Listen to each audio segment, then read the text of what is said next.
de Woolit et d'eau fraîche.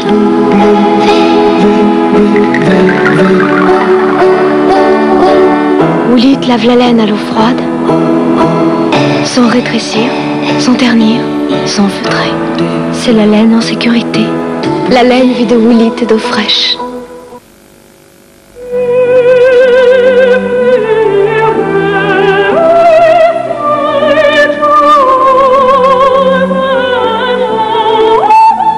L'avenir automobile, Peugeot l'a déjà rêvé. Car c'est en rêvant qu'on fait avancer la réalité. Peugeot, aujourd'hui plus que jamais, un constructeur sort ses griffes.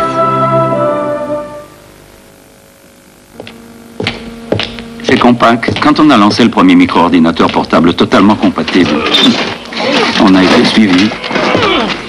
Ensuite, quand on a lancé le portable le plus rapide du monde, on a été suivi. Et maintenant que voici le Compaq SLT 286, le premier portatif autonome qui a toutes les fonctions d'un micro-ordinateur, on a de bonnes chances d'être suivi. Compaq, à suivre. Original, du il faut moins de calories. Mickey n'a plus que ça à la bouche. Et du jupon là-dessous.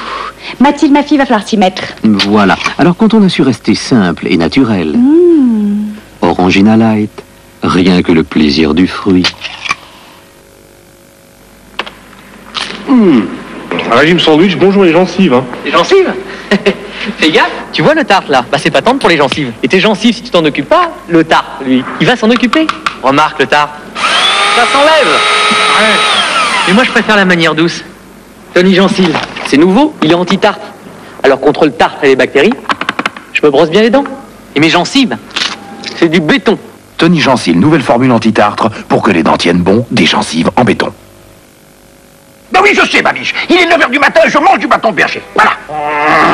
Mais vous comprenez, ma biche, il n'y a pas d'heure pour en manger un petit bout. Eh oui, il n'y a pas d'heure pour en manger du bâton de berger. De juste à qui? Bridou. Viens.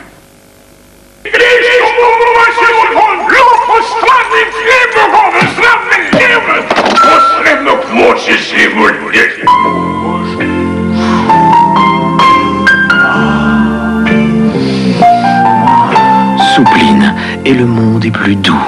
Love me tender.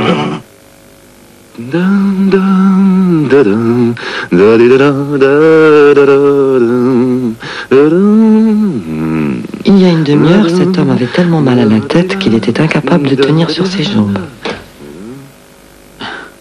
Aspirine 500 vitamine C au Berlin. L'aspirine est un médicament.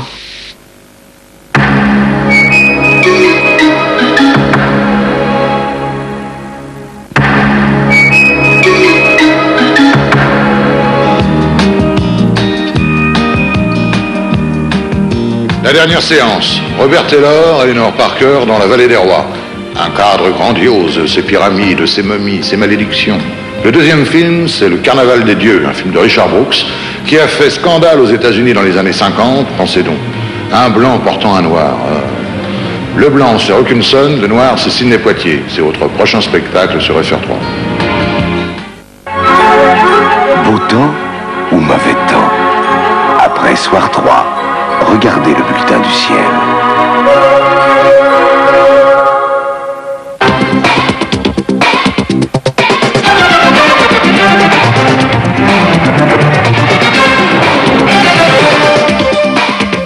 Soir 3, Jacqueline Alexandre. Par habitude, j'allais vous dire bonsoir, alors qu'il est déjà l'heure de vous dire bonjour, mais je ne le ferai pas sans vous avoir souhaité à tous une très très bonne année 1989.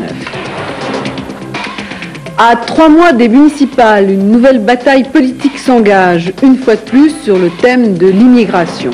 Samedi soir, en présentant ses vœux aux Français, le président de la République a annoncé une politique plus hardie dans ce domaine. Dès hier, Pierre Joxe, le ministre de l'Intérieur, annonçait une révision de la loi Pasqua d'octobre 86 et aujourd'hui, évidemment, une polémique s'amorce. Voyons tout d'abord sur quoi elle joue. À partir d'un cas concret, Pascal Colonner nous montre ce que les nouvelles dispositions vont changer. Cette famille sri-lankaise, installée à Vernon depuis plus de 5 ans, était menacée en janvier dernier d'une reconduction automatique à la frontière parce qu'elle n'avait pu obtenir à temps son statut de réfugié politique. La loi Pasqua relative aux conditions d'entrée et de séjour des étrangers, votée en septembre 86, n'avait pas toujours arrangé les choses. C'est pour éviter la multiplication des cas difficiles que Pierre Joxe a décidé de réformer cette loi. Le préfet vient de recevoir plusieurs circulaires signées du ministre de l'Intérieur. Désormais, il ne pourra plus prononcer de reconduction automatique à la frontière. Chaque dossier d'étranger en situation irrégulière devra être examiné individuellement. Autre changement, un étranger marié à un Français depuis au moins 1 an peut obtenir une carte de résident. Mais celui qui ne remplit pas cette condition pourra désormais se voir délivrer, après examen, une carte de séjour temporaire.